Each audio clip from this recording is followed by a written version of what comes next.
How to create a slow motion video on CapCut. What's up everyone, in today's tutorial I'm going to show you guys how to easily create a smooth slow motion video on CapCut.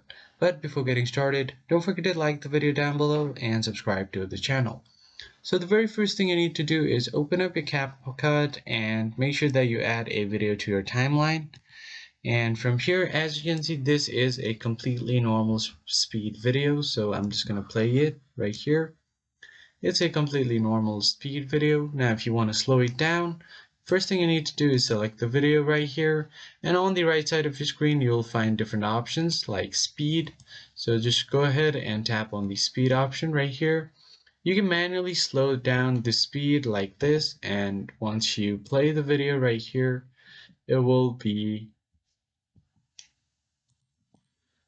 slowed down right here. So as you can see, if I just try to play it, the speed is 0.5, but it's a bit jittery and it's choppy. So if you want to make it smooth, then what you need to do is go ahead and tap on speed right here. And now what you're going to do is do the curve method. So make sure that you select this to 1x, head over to curve, and now you are going to tap in the flash in or flash out. So here you have an option to slowly move down the curve according to your choice.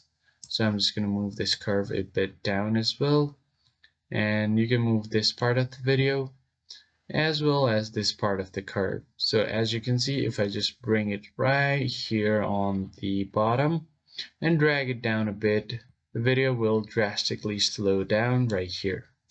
So on this part, I'm going to flat it out a bit by dragging this part down. And now if I play the video, as you can see, it will be fast forwarded, and right here it will be slowed down. You can also add a custom curve so you can make your own slides.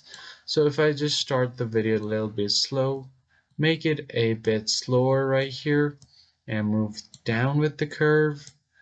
And if I just move this part a bit down as well, so it will be slowed down, and right here it will be up to the normal speed. So if I just play the video from here, as you can see, it will be slowed down on this part, and right when it reaches here, it will pick up the speed again, so it will slowly start getting faster, and that's it. I hope you found this video helpful. I'll see you guys on the next one. Thank you for watching.